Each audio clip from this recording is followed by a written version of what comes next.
شاعری میں مبالغہ نہ ہو تو شاعری بنتی نہیں ہے. ستارے توڑ کے لے آؤں گا محبوبہ کے لیے, آسمان توڑ کے لے آؤں گا.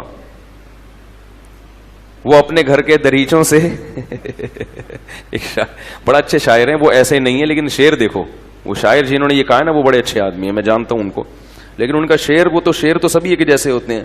وہ اپنے گھر کے دریچوں سے جھانکتا کم ہے, محبوبہ کے بارے میں کہہ رہے ہیں. دریچہ کہتے ہیں کھڑکی کو. وہ اپنے گھر کے دریچوں سے جھانکتا کم ہے, تعلقات تو اب بھی ہیں, رابطہ کم ہے. بھائی تعلق تو دل کے تعلق کا نام ہے نا, لیکن جو کھڑکی سے جھانکنے کی وجہ سے جو رابطہ تھا, کنیکشن تھا, وہ آج کل کیا ہوا ہے, ڈسکنیکٹ ہوا ہوا ہے. اللہ کا واسطہ, یہ خطاب میں اپنے آپ سے بھی کر رہا ہوں اور آپ سے بھی. دیکھو اسلام کی جو بنیادی چیزیں, اسلام خدا کی قسم بہت حسین مذہب ہے, بہت خوبصورت مذہب ہے. اس مذہب کو مسلمان اور جاہل مولوی بدنام کر رہے ہیں. کسی شاعر نے کہا ہے خرابی دین کی ان تین سے, ہے خرابی دین کی ان تین سے, شاہ ظالم, پیر جاہل, مولوی بے دین سے. تین طبقہ, حکومت ظالم آ جائے, نام اسلام کا ہو, ملک اسلامی ہو, تو حکومت ہی لوگوں کو بگاڑ دیتی ہے. پوری دنیا میں اسلام بدنام ہوتا ہے کہ مسلم کنٹری کے آئے ہوئے لوگ کیا ہیں, کرپٹ. وہ اس لیے کرپٹ ہوئے ہیں کہ ان کے بڑے کیا تھے, سارے بولو بھائی, کرپٹ تھے. انہوں نے گورنمنٹ میں کرپشن ہی دیکھی ہے, تو نیچے طبقہ بھی کیا ہو گیا, آہستہ آہستہ کرپٹ. تو وہ حکمران سے آ گیا, یہ اس سے دین بدنام ہوتا ہے. دوسرا پیر جاہل, حضرت شیخ و مرشد سے تعلق قائم کر لیا اور حضرت جی علم سے بالکل فارغ. وہ خوابوں پہ, الہاموں پہ سارا سیٹنگ چل رہی ہے ان کی. آج مجھے وہاں سے خلافت ملی, وہ حضرت داتا گنج بخش رحمۃ اللہ علیہ نے خواب میں کہا تم بہت نیک آدمی ہو. تو مریدوں کو بتایا کہ مجھے سند مل گئی حضرت داتا جی سے, میں کیا ہوں, نیک ہوں. وہ ایک پیر صاحب اپنے مرید کو کہہ رہے تھے کہ میں نے, ایک مرید نے اپنے پیر کو کہا کہ میں نے خواب دیکھا ہے آپ کے بارے میں. پیر خوش ہو گیا, کو اچھا ہی دیکھا ہوگا. میں نے خواب میں دیکھا کہ آپ کی جو 10 انگلیاں تھی نا, نہیں خواب میں نے کیا دیکھا, وہ خواب ہی بھول گیا, میں ذہن سے نکل گیا, پرانا ہو گیا نا. ٹھیک, ہاں میں نے خواب میں دیکھا کہ آپ کی 10 انگلیاں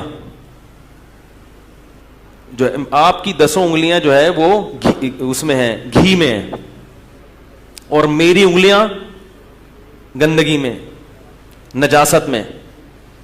پیر نے کہا یہی تو فرق ہوتا ہے پیر کا اور کس کا, مرید کا. تمہاری انگلیاں بہانے میں, گندگی میں, اور میری انگلیاں گھی میں, یہی تو فرق ہے. اس نے کہا ابھی خواب کمپلیٹ نہیں ہوا ہے, ابھی خواب کمپلیٹ نہیں ہوا, اگلی قسط رہ گئی ہے. اس نے کہا اس کے بعد میں نے دیکھا کہ آپ کی انگلیاں میں چاٹ رہا ہوں اور میری انگلیاں آپ چاٹ رہے ہیں. آپ کی انگلیاں میں چاٹ رہا ہوں اور میری انگلیاں. پیر نے کہا یہ جھوٹا خواب ہے, یہ شیطان کی طرف سے ہے, یہ شیطان کی طرف سے. تو ہے خرابی دین کی ان تین سے, شاہ ظالم, پیر جاہل, مولوی بے دین سے. بے دین مولوی کا مطلب کیا ہے, دنیا کی خاطر لوگوں کو غلط گائیڈ کرتا ہے. جب کسی مولوی کے پاس جاؤ نا استخارہ نکلوانے کے لیے, اگر وہ استخارہ نکالنے پر راضی ہو گیا, سمجھ لو یا تو یہ جاہل ہے یا 2 نمبر ہے. سمجھ رہے ہو, کیونکہ استخارے میں نکلتا کچھ بھی نہیں ہے. کسی کا باپ بھی معذرت کے ساتھ استخارے میں کچھ بھی نہیں نکال سکتا. ایک خاتون کا فون آیا کہ میری بچی اور میرے شوہر میں بڑی لڑائیاں ہو رہی ہیں, میرے داماد میں, تو بچی علیحدگی چاہ رہی ہے. مجھے کافی تجربے ہو گئے لوگوں کے گھروں کے حالات جان جان کے نا, اور وہ یوں کر رہا ہے اور وہ ظلم کر رہا ہے. میں نے کہا مسئلہ کیا ہے, کہہ رہی ہیں بس وہ طلاق چاہتی ہے. میں نے کہا آپ کی بچی کی اتنی عمر ہو گئی, طلاق کے بعد یہ تو سوچو اس کو دوبارہ رشتہ کہاں سے ملے گا. ابھی تو چلو خرچہ برداشت کر رہے ہیں, تھوڑا بہت آڑا ترچا ہے, وہ تو سبھی تھوڑے بہت ٹیڑے میڑے ہوتے ہیں, لیکن طلاق کے بعد کہاں جائے گی. کہہ رہی ہے نہیں وہ رشتہ دیکھ لیا ہے. میں نے کہا ذرا وہ جو دیکھا ہے اس کے بارے میں معلومات دیں, وہ کون ہے, کیا ہے, کہاں سے آیا ہے. تو انہوں نے جب رپورٹ دی, میں نے کہا کم بخت وہ آپ کی بیٹی کا گھر خراب کر رہا ہے. میں تہ میں گھس گیا. میں نے کہا یہ سیٹنگ ہوئی ہوئی ہے دونوں کی, جب سیٹنگ ہو جاتی ہے نا تو پھر پرانا والا شوہر اچھا بولو بھائی نہیں لگتا. میں نے کہا اس منحوس کو گھر سے نکالو, یہ جو آیا ہوا ہے نا سانپ بن کے آپ کے گھر میں, روحانی, ٹھیک ہے, دین کے نام پہ گھسا ہوا تھا ان کے گھر میں اور حدیثیں سنا کے جاتا ہے روزانہ. وہ گھر والے بڑے متاثر ہیں, بہت نیک صاحب ہیں جو روزانہ قرآن و سنت کی بات کرتے ہیں, بڑے بڑے اللہ معاف فرمائے حرام خور ہم نے دنیا میں دیکھے ہیں. اسی سے لگتا ہے شاید ہم جنت میں چلے جائیں. ویسے تو ہم بھی کوئی اتنے نیک نہیں, اتنے اچھے اعمال نہیں, لیکن جب اتنے بڑے بڑے حرام خوروں کو دیکھتے ہیں اللہ, ہم کہتے ہیں اللہ تو ہمیں تو ویسے ہی بولے گا جنت میں کوئی جائے گا کون. تو ہم جیسے نالائقوں کو بھی اللہ کیا کہے گا, چلو بھائی نکلو یار اب جنت میں. وہی اکثر میں ایک آدمی خواب آیا اس کو, بھائی آج تھوڑا سا 5 منٹ زیادہ لے لو ان کے. ایک آدمی کو خواب آیا, خواب میں وہ کیا دیکھتا ہے کہ اس کی نیکیاں برائیاں برابر ہیں. تو فرشتوں نے کہا بھائی دونوں جگہ کا سروے کر لو, جنت اور جہنم, جہاں اچھا لگے چلے جانا. تو جب وہ جہنم میں گیا تو دیگیں پک رہی ہیں, دیگوں پہ دیگیں, بڑا حیران ہوا. جنت میں آیا تو دال چاول کھا رہے ہیں لوگ, ٹھیک ہے, کچھ لوگ چائے میں ڈبو کے پاپے کھا رہے ہیں. اس نے خواب میں فرشتوں سے پوچھا یہ کیا یار, ادھر دیگیں ادھر پاپے. تو فرشتے کہتے ہیں 4 آدمیوں کے لیے دیگ پکائیں کیا. اس 4 میں ایک توصیف الرحمان, ایک انجینئر ہے, 2-4 آدمی, اور ایک غامدی صاحب ہیں, پروفیسر غامدی. یہ 3-4 آدمی ہیں جو اپنے علاوہ کسی کو بھی درست نہیں سمجھتے. تو یہ 3-4 آدمی جنت میں گئے ہیں, تو اب ان کے لیے کیا ہے, کیا دیگ اور کیا دودھ کی نہریں, ٹھیک ہے. ہم نے فرشتوں سے بول دیا ہے چائے پاپوں کا انتظام کر دو.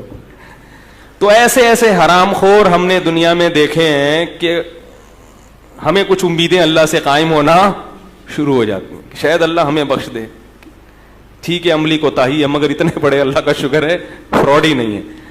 تو گھروں میں گھس کے بچیوں کو خراب کرتے ہیں, شوہروں کے خلاف سیٹنگ ہو جاتی ہے, پھر والدین کو غلط ہسٹری سنائی جاتی ہے, سمجھ رہے ہو, سانپ ہوتے ہیں. خیر میں یہ کیا کہہ رہا تھا کہ ہے خرابی دین کی ان 3 سے, شاہ ظالم پیر جاہل مولوی بے دین, جو 2 نمبر ہے, دکانیں چمکا رہا ہے بیٹھ کے, ان لوگوں نے دین کو بدنام کیا ہے. پہلے زمانے میں کبوتروں کے ذریعے خط بازی ہوتی تھی, تو جو محبوبہ نے محبت کی باتیں شروع میں لکھا والسلام فلاں بنت فلاں بات کر رہی ہوں, خداوند کریم سے خیریت مطلوب خیریت مقصود, وہ ہوتا ہے نا, اور پھر اپنے گھر کے حالات لکھ کے, پھر آگے پورا لو لیٹر تھا اس کا کہ محبت کی باتیں, اور آخر میں پھر والسلام وغیرہ وغیرہ. تو کبوتر جب لے کر آیا تو پنجوں سے, جو پہلے سیاہی بھی ایسے ہی ہوتی تھی, وہ جو محبت کے نعرے تھے وہ پنجوں سے مٹ گئے, شروع میں نام اور آخر میں والسلام. تو یہ شاعر جو ہے نا جل بھن گیا نا ہے, اور عشق کی ابھی ابتدا بھی تھی. تو اس نے شعر کہا ابتدائے عشق میں دل ہوا یوں خراب آدھا, کہ جیسے سیخ پہ چڑھتے ہی جل جائے کباب آدھا. یہ پورا انجینئر پہ فٹ آ رہا ہے. آگے کہتا ہے لگتا ہے میرے محبوب کی ایک آنکھ غائب ہے, کہ اس نے جب بھی پلٹا ہے تو پلٹا ہے نقاب آدھا.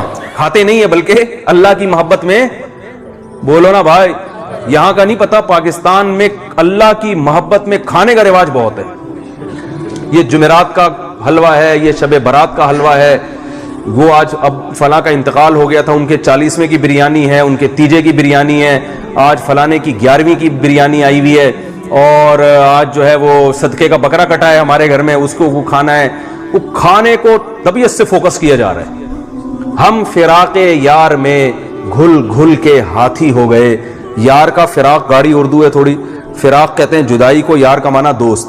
وہ ایک شاعر کہہ رہا ہے میں اپنے دوست کی جدائی میں, محبت میں, غم میں گھل گھل کے ہاتھی ہو گیا. ہے بھائی, محبت میں ہاتھی ہوتا ہے یا پتلا ہو جاتا ہے؟ کہہ رہے میں محبوب کی جدائی میں گھل گھل کے ہاتھی ہو گئے, اتنے گھلے رستم کے ساتھی ہو گئے. رستم پہلوان تھا نا. ہمارے نبی صلی اللہ علیہ وسلم تو کھلاتے تھے, کھاتے تو بہت تھوڑا تھے, فاقوں پہ گزارا کیا ہے, اتنا تھوڑا کھاتے تھے چند والے, اور آپ نے ترغیب دی کم کھانے کی دی. نبی نے فرمایا کہ طعام الواحد یکفی الاثنین, ایک آدمی کا کھانا 2 کے لیے کافی ہے. جب نبی نے کہہ دیا کافی ہے اس کا مطلب کافی ہوگا نا. لیکن ہمارے ہاں ایک آدمی 2 آدمیوں کا کھا رہا ہے, وہ کہہ رہا ہے ابھی بھی کافی نہیں, ابھی بھی کافی نہیں. اکثر لوگ پوچھتے ہیں کھانے کے بعد میٹھا کھانا سنت ہے. میں کہتا ہوں کھانا کھانا ہی سنت نہیں ہے, اس کے بعد پھر ڈبل کھانا کھاؤ بھی پھر میٹھا. فاقے کرنا سنت ہے, وہ تو بہت تھوڑا کھایا ہے نبی صلی اللہ علیہ وسلم نے. روزے رکھنا سنت ہے. ابھی تو میڈیکل, میرے جاننے والے ڈاکٹر ہیں یو ایس اے میں, یو کے میں ریسرچ سینٹر میں, بہت زبردست محقق ڈاکٹر ہیں, اللہ ان کی عمر میں برکت دے. ان کا ایک میں نے انٹرویو بھی نشر کرنا ہے کورونا وائرس کے, ان کی بڑی ریسرچ ہے اس وائرس پہ. تو انہوں نے بتایا کہ میڈیکل سائنس نے یہ ثابت کیا ہے کہ ہفتے میں 2 دن بھوکا رہنا صحت کے لیے بہت مفید ہے. اور ہمارے نبی نے 2 دن کے روزے کی ہمیں ترغیب دی نا, پیر اور جمعرات, اور مہینے میں 3 دن ایام بیس کی الگ سے. تو روزہ رکھنا ہے. قرآن میں التائبون العابدون الحامدون السائحون الراکعون تو ہے. اللہ نے تعریف کی کہ ہمارے جو نیک بندے ہیں, توبہ کرنے والے, عبادت کرنے والے, التائبون العابدون الحامدون, اللہ کی حمد و ثنا کرنے والے, السائحون روزہ رکھنے والے, الناہون عن المنکر گناہوں سے روکنے والے.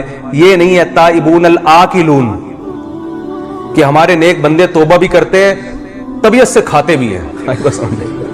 کہیں بھی قرآن میں اہل جنت کی صفات میں آکلون, آکل کہتے ہیں کھانے والا, آکلون کا ذکر یطعمون کا ہے, طائمون کا نہیں ہے. کہ کھلانے کا تو ہے بہت زیادہ, کھانے کا کہیں بھی, کھانے والوں کا ذکر قرآن میں کیا ہے ہی